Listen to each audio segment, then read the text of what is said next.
એક નાનકડી એવી એક રિક્વેસ્ટ હતી કે હરિભાઈ હું પણ લાંબુ વાહન ચલાવવા માંગુ છું, પણ આટલું લાંબુ વાહન જોઈને મને ડર લાગે છે કે કયો બ્લેન્ક સ્પોટ હોય, શું હોય, કેવી રીતે વળાંક લેવું. તો આજે એ જ વાત કરવાની છે. આજે આપણી પાસે લાંબામાં લાંબી ગાડી આવી ગયેલી છે ભાઈ. જોઈ શકો છો કેટલી લાંબી છે. આ અમારા મૌદા ડેપોની સૌથી લાંબી બસ છે. તો હવે વળાંક લેતી વખતે શું ધ્યાનમાં લેવું એમ.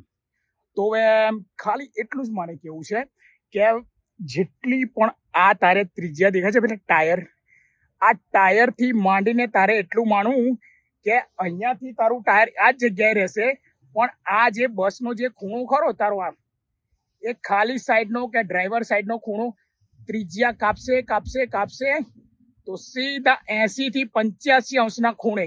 અને કઈક વળાંક તો એવા હશે ને કે તારે અહીંયાથી આ ટાયર તો તારું આ અહીંયા જ રહેશે, પણ આ જે તારું ટાયર જે મેઇન આગલું ટાયર ખરું ને એની ત્રિજ્યા રહેશે 90 અંશના ખૂણે.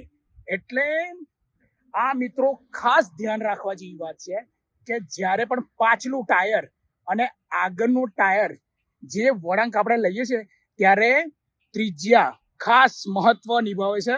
એટલે કે 90 અંશના ખૂણે કાં તો 85 અંશના ખૂણે તો આપણી વળાંક લઈએ જ છે મિત્રો. તો